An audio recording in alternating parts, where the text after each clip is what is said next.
पाकिस्तान अधिकृत कश्मीर इन दिनों गहरे तनाव और उथल-पुथल के दौर से गुजर रहा है। स्थानीय लोग अपनी मांगों को लेकर सड़कों पर उतर आए हैं और सरकार ने इसे दबाने के लिए इस्लामाबाद से 3000 सैनिकों की तैनाती मुजफ्फराबाद में कर दी है। पूरे क्षेत्र में अनिश्चितकालीन हड़ताल, लॉकडाउन और मोबाइल इंटरनेट पर पाबंदी ने हालात को और जटिल बना दिया है। आइए इस पूरे मसले को आसान और रोचक तरीके से समझते हैं। आखिर पीओके में ये उबाल क्यों आया है? क्या अब पीओके पाकिस्तान से अलग होने वाला है?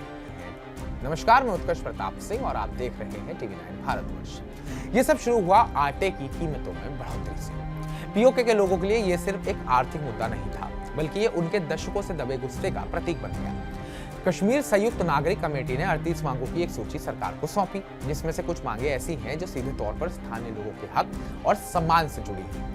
आपको सबसे पहले बता देता हूं कि प्रमुख मांगे कौन कौन सी हैं। सबसे पहले कि आटे की कीमतें कम करना। लोगों का कहना है कि बुनियादी जरूरतों की कीमतें आसमान छू रही हैं और सरकार इस पर ध्यान नहीं दे रही। वीआईपी कल्चर खत्म करना, स्थानीय सरकार के बड़े नेताओं के भत्ते और विशेष सुविधाएं खत्म करने की मांग। प्रवासियों की विधानसभा सीटें खत्म करना, 12 ऐसी सीटें जो प्रवासियों के लिए आरक्षित हैं उन्हें खत्म करने की मांग।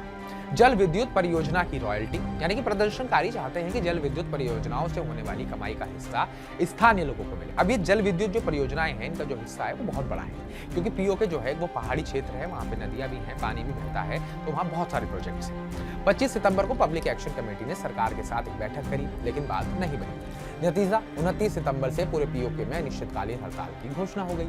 इसका असर तुरंत दिखा। स्कूल, कॉलेज, दुकानें, बाजार सब बंद। सड़कों पर सन्नाटा, लेकिन गुस्सा और आक्रोश हवा में तैर रहा है। सरकार ने जवाब में मोबाइल इंटरनेट सेवाएं बंद कर दी, ताकि लोग एक दूसरे से संपर्क ना कर सके और आंदोलन को हवा न मिले। स्थानीय और पुलिस पहले से ही सरकार के खिलाफ प्रदर्शन कर रहे हैं। उनकी मांग है बराबर वेतन और भत्ते मिले। ऐसे में सरकार ने इस्लामाबाद से 3000 सैनिकों को मुजफ्फराबाद भेज दिया, ताकि आंदोलन को दबाया जा सके। लेकिन सवाल यह है कि क्या सैनिकों की तैनाती से लोग डर जाएंगे या इससे उनका गुस्सा और भड़केगा? इस आंदोलन का नेतृत्व कर रहे हैं शौकत अली मीर। उनके भाषणों ने लोगों में जोश भर दिया है। मीर का कहना है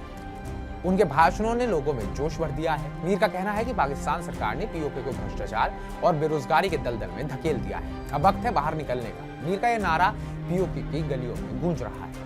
पीओके में यह आंदोलन सिर्फ एक आटे की कीमतों या रॉयल्टी का मसला नहीं है, ये उस दशकों पुरानी नाराजगी का नतीजा है जो स्थानीय लोग पाकिस्तानी सरकार के खिलाफ महसूस करते हैं। उन्हें लगता है कि उनकी आवाज दबाई जाती है, उनके हक छीने जाते हैं और उनकी जमीन का इस्तेमाल बिना उनके फायदे के किया जाता है। जल विद्युत परियोजनाओं की रॉयल्टी से लेकर वीआईपी कल्चर तक हर मुद्दा उनके आत्मसम्मान और हक की लड़ाई का हिस्सा है। सरकार ने भी साफ कर दिया है कि वो इन मांगों को पूरा करने में असमर्थ है, लेकिन प्रदर्शनकारी पीछे हटने को तैयार नहीं है। अनिश्चितकालीन हड़ताल और लॉकडाउन ने पूरे पीओके को ठप कर दिया है। सैनिकों की तैनाती और इंटरनेट बैन से तनाव और बढ़ सकता है।